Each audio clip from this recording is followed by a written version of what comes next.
Hi everyone, good day. Our assigned topic is all about the concept of elasticity. Elasticity also communicates important information to consumers. If the market price of an elastic good decreases, firms are likely to reduce the number of goods or services they are willing to supply. If the market price goes up, firms are likely to increase the number of goods they are willing to sell. There are three types of concept of elasticity. First one, price elasticity of demand. Second one, income elasticity of demand. Third one, cruise elasticity of demand. Why we use elasticity? For economists, elasticity allows to quantify the differences among markets without standardizing the units of measurements, as elasticity provides a unit frame measure. So, elasticity is an important economic measure, particularly for the sellers of goods or services, because it indicates how much of a good or service buyers consume when the price changes. When a product is elastic, a change in price quickly results in a change in the quantity demanded. Elasticity of demand. Demand elasticity, in particular, is a measure of the degree of responsiveness to quantity demanded of a product to a given change in one of the independent variables which affect demand for that product. We can classify demand elasticity according to factors that cause the change. So, elasticity of demand is one in which the change in quantity demanded due to a change in price. So, if the quantity demanded is obvious, the price is taas. And the price is obvious, the quantity demanded is taas. Price elasticity of demand is the responsiveness of consumers' demand to change in price of the goods sold. So, price elasticity of demand, it measures the responsiveness of consumers to change in the price of a product. If a product is price elastic, a small change in price will result in a large change in the demand for the product. So, good afternoon, classmates. Especially to your mom, good afternoon. So, my topic is all about comparing point elasticity and arc elasticity of demand. So, what is comparing point elasticity and arc elasticity of demand? We have discussed ways on how elasticity of demand can be computed. To give example, computing, let's say quantity demanded for notebook increased from 200 and 300, and price has decreased from 5 pesos to 4 pesos. So, tatalakay natin ang mga paraan kung paano or way, ng elasticity demand. Sabihin natin tumaas ang quantity ng demand para sa mga notebooks mula 200 hanggang 300 at bumaba ng presyo mula 5 pesos and 4 pesos. Figure 3.1 demand curve computing price elasticity of demand. The graph show increase in the quantity demanded when the price is reduced. So nakikita natin yung paragraph. This is the price, then this is the quantity demand. So, ipinapakita ng graph ang pagtaas ng quantity demanded kapag bumaba ang presyo. Okay? Comparing the result from using point elasticity and arc elasticity method, we get a different output. It can be fairly observed that the computations for each showed a different result. Although technically objective is the same, which to compute for the responsiveness of the consumers when the price of goods increase or decrease. So, ang paghahambing ng mga resulta or result mula sa paggamit ng point elasticity at arc elasticity method. Nakakuha tayo ng iba't output, mapansin ang mga pag-compute para sa bawat isa ay may bunga or pagbuo, no? ang pagkaiba ng resulta pero sa technically pareho ang responsiveness, mamimili kung tumaas o bumaba ang presyo ng mga bilihin or palitunon. Ngayon, nandito na tayo sa pagsasolve. Kung paano natin isasolve or paano natin masolusyonan yung solving na to. Meron po tayong dalawang elasticity.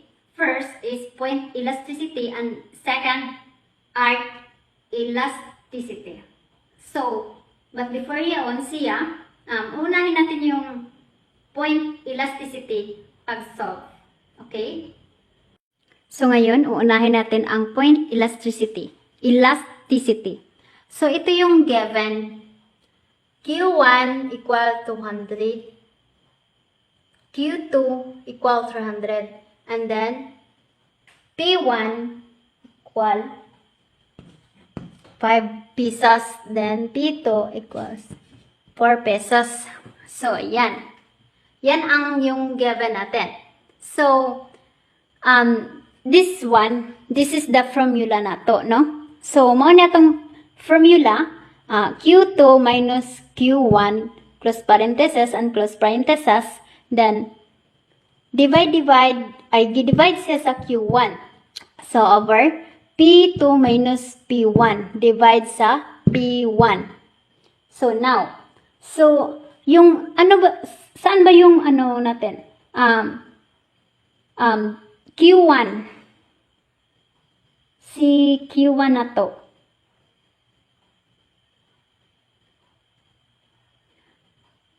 Ay, si Q2 ba ya? Sorry. Si Q2,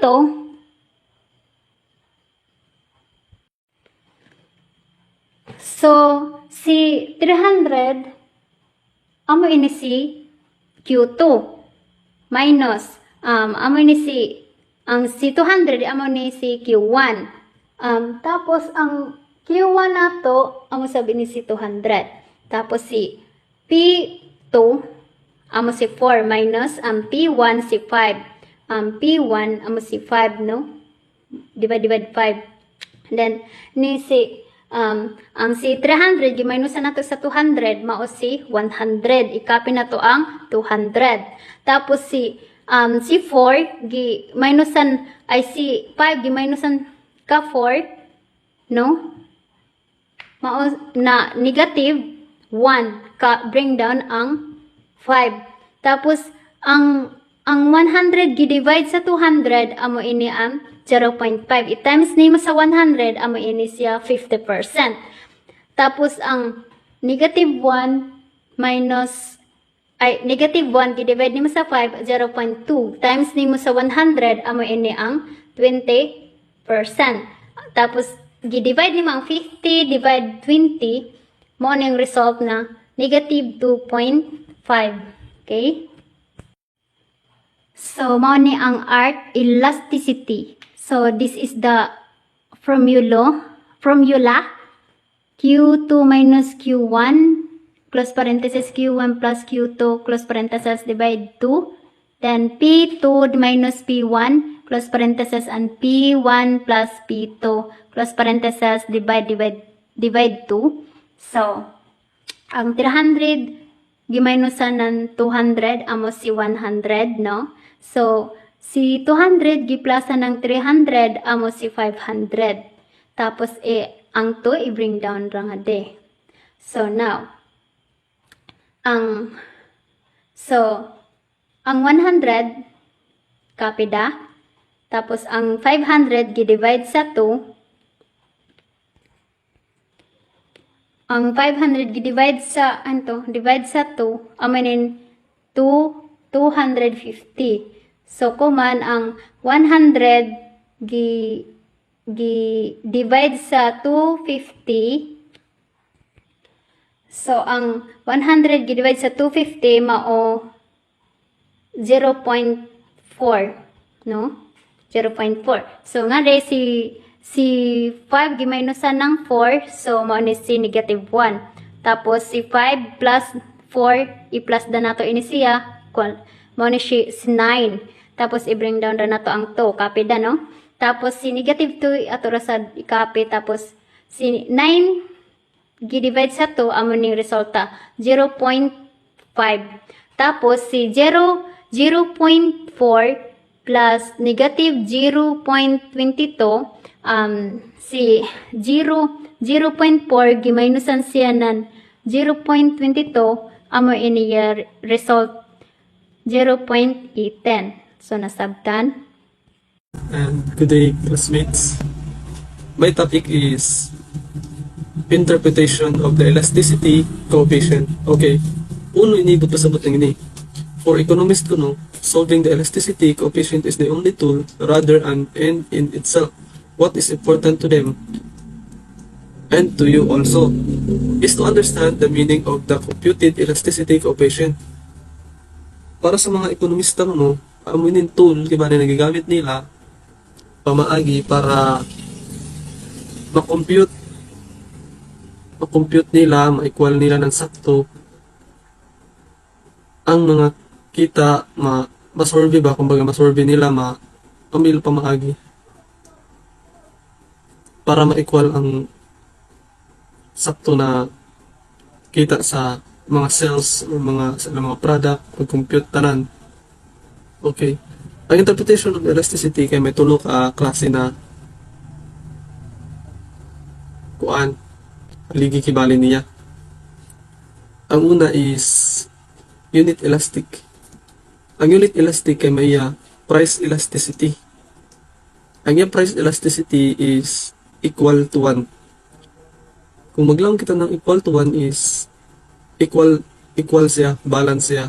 Okay, ang ako pagsabot ng unit elastic, i-correct na lang ako niyo guys kung mali ako. Ang ako dalang pagsabot kay, for example, ang pagbago ng price, ang pagbago ng presyo o pagtaas ng presyo, bisan uno pa na pagtaas ng presyo, pero as a seller or supplier, dili makaapekto sa ila. Waray kibali apekto sa ila bisan uno na pagtaas ng price. Kumbaga, equal na maintain sa ila. Balance na permi sa ila. Di sila mabido bisan mo sa ang price. Kaya nga sa. Ang isa na rason para sa ako kay yaw na produkto bisan mahal yan siya, mupalit gihapon ng tao. Maghatag kita kibali na maghatag ako ng example kung unin na produkto or uno yung siya ng mga baligya. Anak may hatag, for example, sigid common ang gasoline kay ang gasolina daily gid nato yung ginagamit ngayon, labi na kung na panahon na more on kung ano kita may mga motor na ngayon bisan mga batanon nagamit gid ng gasolina pang eskwela, pang trabaho, may sakyanan uno na ganyan na magamit ng gasolina sa panginabuhi, magpambot, agrudo, o diyon. So as a tao na ginhanglan, mupalit ko gayon. Obligado ko gayon mupalit. Amo day ako pagsabot sa nanyo unit elastic. Ang ikaduha, mali kita sa elastic. Ang elastic kay may iya sa price elasticity. Ang iya price elasticity is greater than 1. Ang elastic may iya graphical illustration, elastic demand curve. The figure illustrates an elastic demand curve. An elastic demand curve is flatter than a typical demand curve. This is because a smaller change in price calls for a greater percentage change in quantity demanded. Makita niyo man na mo ang sa elastic. Nakapagsabot ng ini sa elastic kay ang pagbag o pautro-utro na price ng product. Kung gamay na pag-utro ng price ng product, nako na apekto sa quantity demanded. In short, apektuhan ang ato sell, ang ato kita, ang ato kumbaga ang ato tawag na yun, hinlo iba na ito nakita ato ginansya kasi maapektuhan ato balikan nato kuan. Amoy ako pagsabot na kaya makita niyo man sa graph na to yan ang P sa price Andi sa demand and quantity ng Q. Inin A ug B, amin makita nimo sa line A ug B, amin is dot nimo siya. Kita niyo, gamay din na pagbaba, gamay din na pagbaba sa price, gamay na kada siya, nagabot ng 3. Gusto nga. Dako na lang na-apekto nga di sa quantity demand niya, dako na dayon. Amo di ako pag sabot na niyo sa elastic demand curve. Ngayon kita. Mali kita sa inelastic. An inelastic kay may price elasticity na less than 1. Less than 1, kumbaga baba sa 1. So may kuan sa siya. Elastic, inelastic. Dida. Inelastic demand curve. The figure illustrates an inelastic demand curve. An inelastic demand curve is steeper than a demand curve. This is because a large change in price calls for a smaller change in quantity demanded. So, ngayon, kita niyo nga din sa graph. At ako sa pagsabot ng yun sa inelastic kay mas mababa ang quantity demanded tungod sa pagbag ng price. Mubaba ang quantity demanded tungod sa pagbag ng price. Yan makita niyo. Price ubos ang quantity demanded ubos sa buya diyo sa ubos. Kita niyo man na. Ibali ako na pikto. Mas mababa ang quantity demanded tungod sa pag-utor ng price, maapektuhan gid siya, maintain gid siya ga. Kung ano mo itong less than 1 siya. 1. So, nga din nasab kita sa next nasab kita. Next, price elasticity of demand and change in the total revenue. Okay, elasticity provide information of the effects of price change to total revenue. Total revenue minus the selling price times quantity sold. For example, if the price of a good is 5 pesos and the sold items are 50 units, total revenue would be 250. Ibali, gitimes lang ni siya guys, 5 times 50 equals to 50. Ibali kung yun sa graph, magkuhan, kami siya, yun nga di, 5, yun ang mga dot na line, tapos 50. May yun siya. Kaya bali, for example, may maligyan na ballpen, tag 5. May mimpalit sa ako. 50 ka buok. So, yan to, nahalin na naman 250. Now, if the firm decided to decrease the price, kung ga-decide ako na paubusan na ako ang ako presyo, the degree of price elasticity of demand curve will determine the change in the decrease of the demand, reflecting also the change in total revenue. So, ang yan to, nakita niyo, reflecting, but pasabot, reflect siya ang increase of demand. Kung ako, paubusanan ako, presyo ng ballpen, yari, 5 sa gaina, 5 pesos, ubusan ako sa 3. Lang taramang, ang ako, ballpen tag 3 na, tas may mimpalit, 50 ka buok. So, 3 times 50, pila? 150. So, mas taas pa ang ako total revenue. Mas taas pa ang ako sales, taas pa ang ako ginansya. Kaysa, gigambyan ako na ako presyo. Amin ako pagsabot. Nanginin sa price elasticity of demand and change in total revenue. Next sa kita.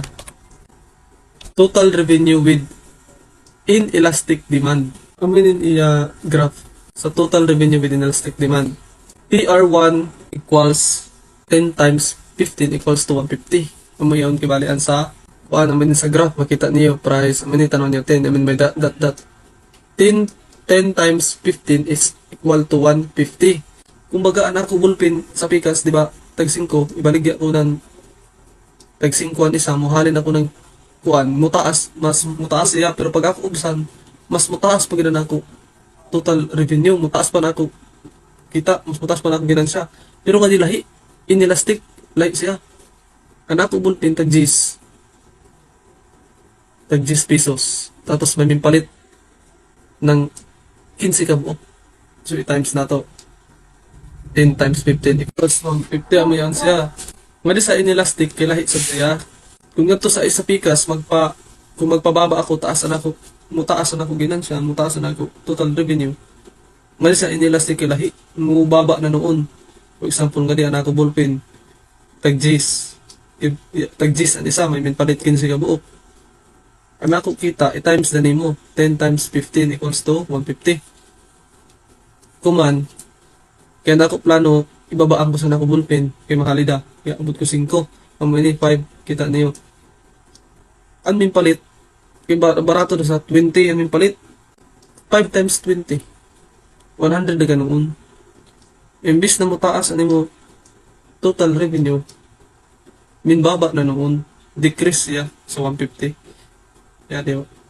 If demand in inelastic 0.67 and the firm decided to lower price of its good from 10 to 5 pesos, total revenue would be from 150 to 100. Ano yun siya? Amo na sa bako pagsabot. Kung may ikuan na ikadugang, okay na sa mas madayaw. Pagsabot na ako. My next topic is extreme elasticity of demand. As the extremes, demand can be perfectly price inelastic. That is, price changes have no effect at all on quantity demanded. Ang minisa perfectly inelastic sa letter A. Ang pasagutin niyon, kabari sa ako dasab na sa ako rin pagsabot ang perfectly inelastic. Kaya mo siya na dili importante ang price ng produkto or service sa quantity. Ang importante na makatabang siya o gamit siya ng mga consumer or mga tao. Ang yun importante. Dili importante kung ano siya ka mahal or ano siya na produkto ka dayaw ang kuan ano ka hamok. Importante na makatabang gid siya sa needs ng mga tao. Ano ba sa bago pagsabot? Amin niya graph perfectly, kung wala ko perfectly gibali, perfecto siya na pagkakaya di pataas ang niya price, tapos ang niya demand pataas. Tapos on the other hand, demand can be perfectly price elastic, that is any amount will be demanded only at a prevailing price. Nga di ang sa letter B sa perfectly elastic. Ano ako sa pagsabot na niyon kay sa perfectly elastic, sensitive ini siya. Ibalik kumbaga, grabe na siya ka sensitive na part kay gamay na pagbago ng presyo, may dako na epekto sa quantity demanded. Ang sa bako pagsabot sa perfectly elastic.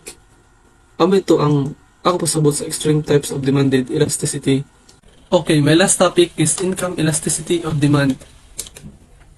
Income elasticity of demand measures the degree to which consumers respond to a change in their incomes by purchasing more or less of a particular good. The coefficient of income elasticity of demand E is determined with the formula.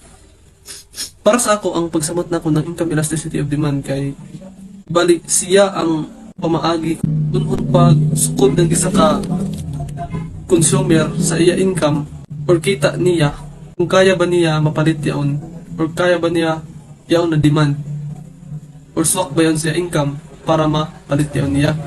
For example, kibali ako magpalit ako ng cellphone, so kibali na ako income kay sakto da sa dili sige kibali sobra na ako panginabuhi, so dili ako makapalit na itong mga mahalo na cellphone, ngadi ako sa mga mas mababa ang quality, mas babaan kuha na swak sa ako income. Amo din pagsabot ko ng inikibali. Kasi niya formula, amin niya formula. Makita niyo na E1, percentage change in quantity demanded over percentage change in income. Mayroon siya. Tapos, when consumer income falls, quantity demanded decreases as consumer are able to afford less due to their lower income. The reverse is also true.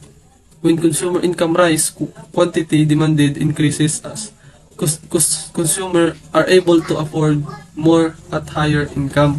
Amo ito lang kung nalagi na kung taas na income, makapalit tayo ng mahalon. Pero kung mabukda, depende na kibali sa ato income. Ang ato kibali gabi sa nato kaya mapalit. Kaya magdepende na sa ato income. Tama rin pagsagot ko. May tulo ka kasi ang elasticity of demand types. Una, positive. It refers to a condition in which demand for a commodity rises with a rise in consumer income and declines with a decline in consumer income.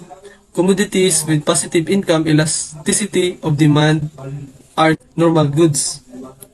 Ang ako pagsubot ng ini kay taas ani mo income, taas sa ba mo quantity. Kumbaga, taas ani mo income so mas makapalit ka ng mga luxury goods, kaya yun, mahalon. Kumbaga, kaya ni mo mapalit uno yung gusto. Kaya ni mo travel bisan hain sa lain na lugar nasod.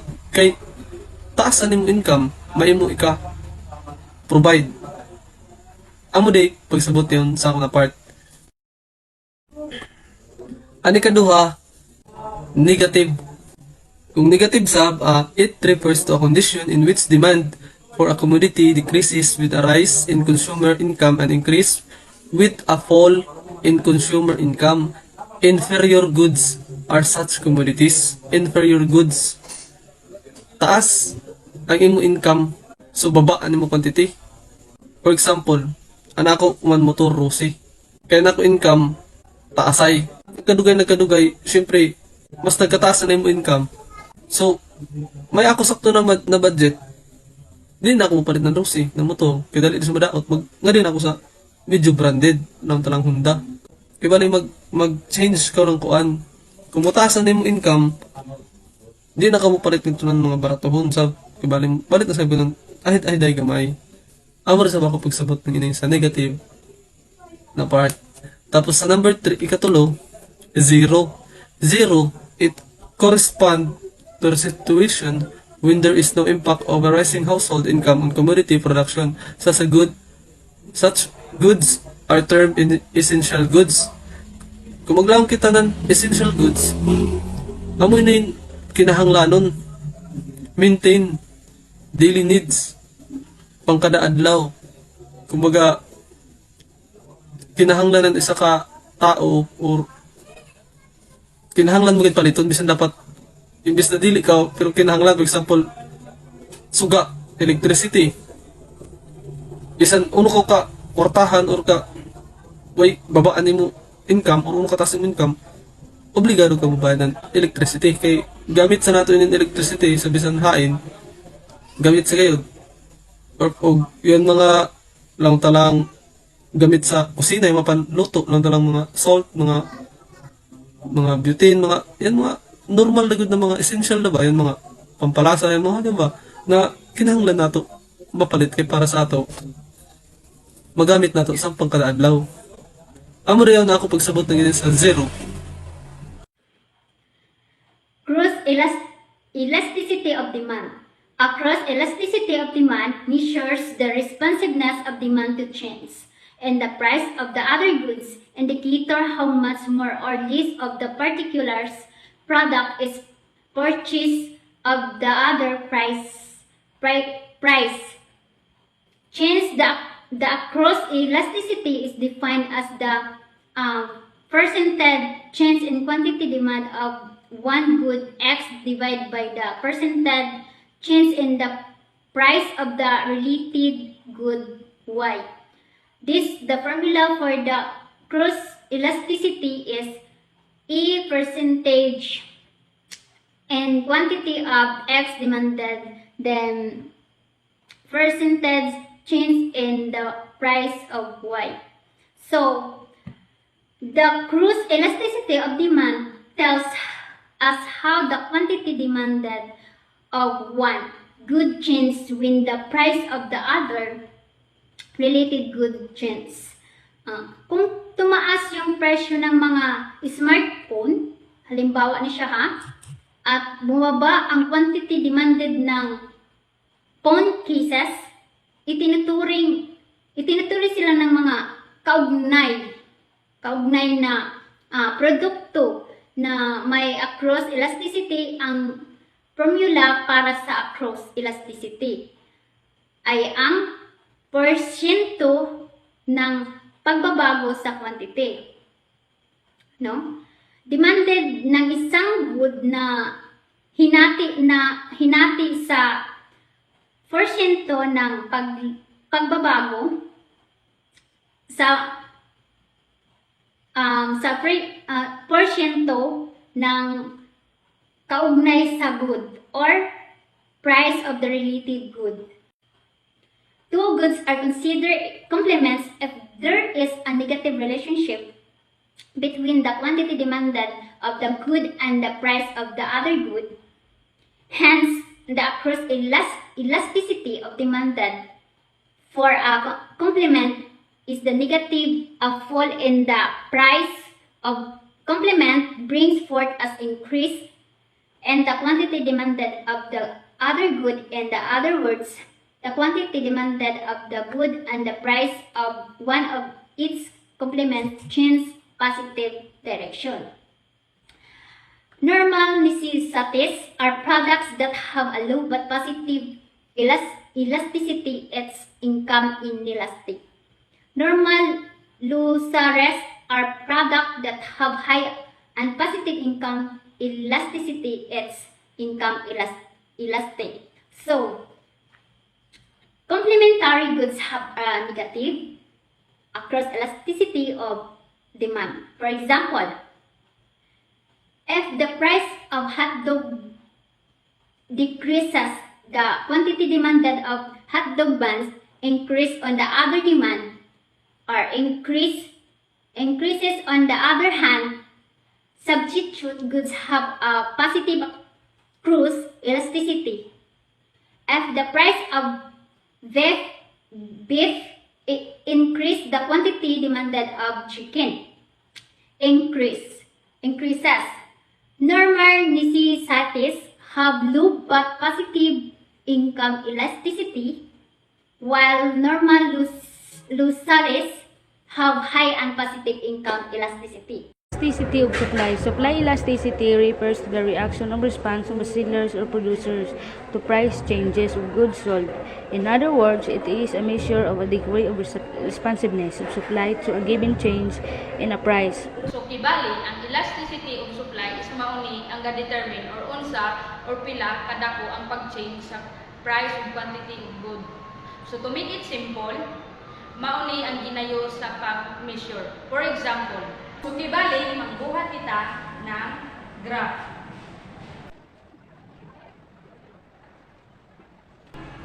So this graph is mauni ang nagpakita kung iunsa pag-determine or pag-measure sa pag-change sa price o quantity.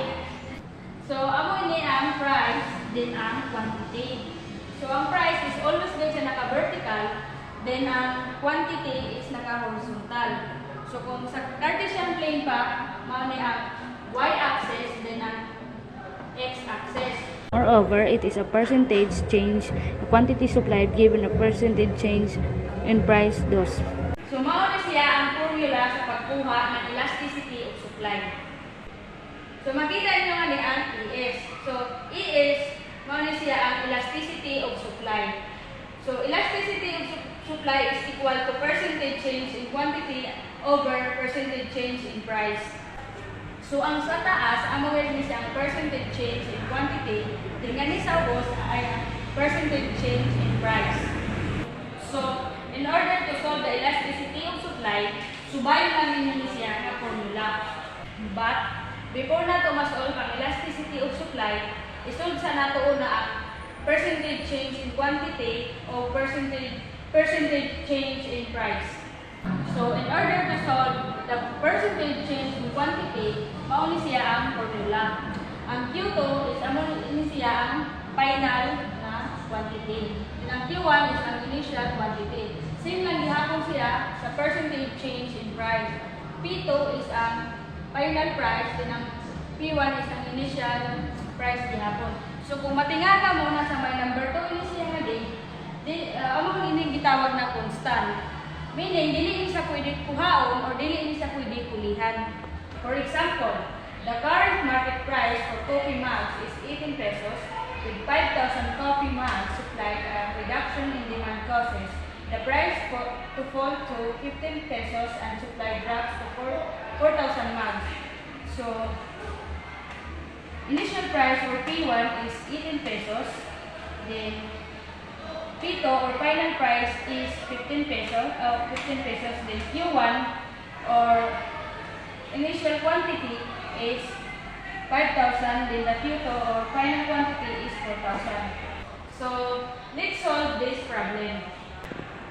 So in order to solve the percentage change in quantity, subayin lang nato ang gihatag na given numbers.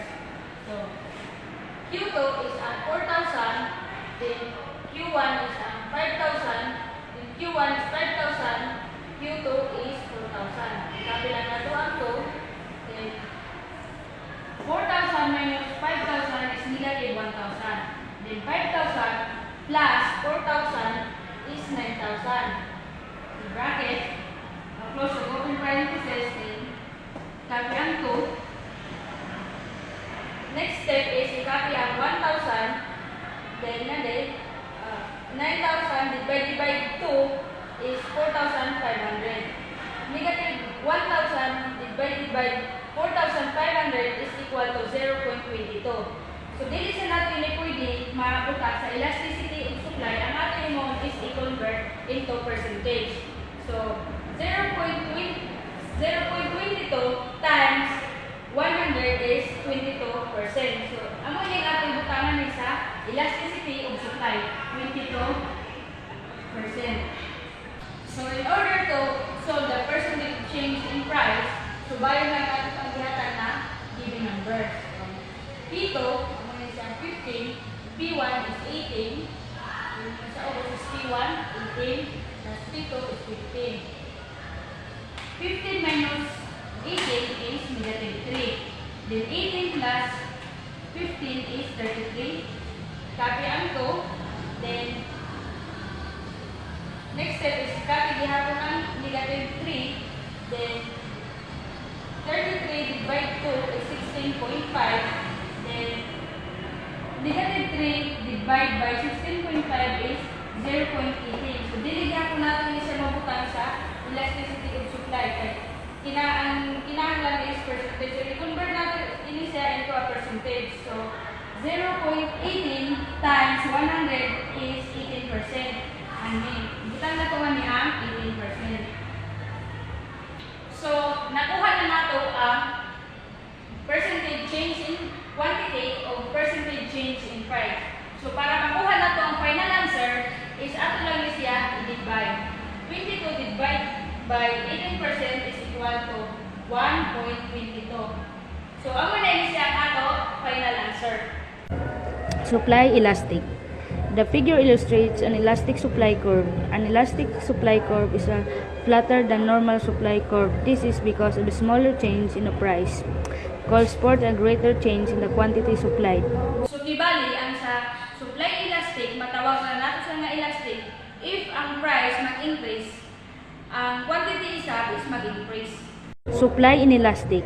The figure illustrates an inelastic supply curve. An inelastic supply curve is more vertical than a normal supply curve. This is because any change in price broken line. So, kibali, ang inelastic supply, matawag na natin siya na inelastic pag ang price mag-change. Tapos, ang quantity supply will remain the same. Bisan mo increase or mo decrease ang price, tapos ang quantity supply is dili na guys siya magbago. Extreme types of supply elasticity. The figures above are the two extreme types of supply elasticity. Figure 3.9a illustrates a perfectly inelastic supply curve, while figure 3.9b shows a perfectly elastic supply curve. Sa extreme supply, makita niyo ang perfectly inelastic. Bisan mo increase or mo decrease ang price, ang quantity supply will remain the same or dili na magbago. Sa perfectly elastic, if ang price mag-change, ang quantity supply niya is mudaghan or mag-result into infinite amount or magpadayon na. I am Christina Sibay, the last reporter, and that would be all my part. Thank you.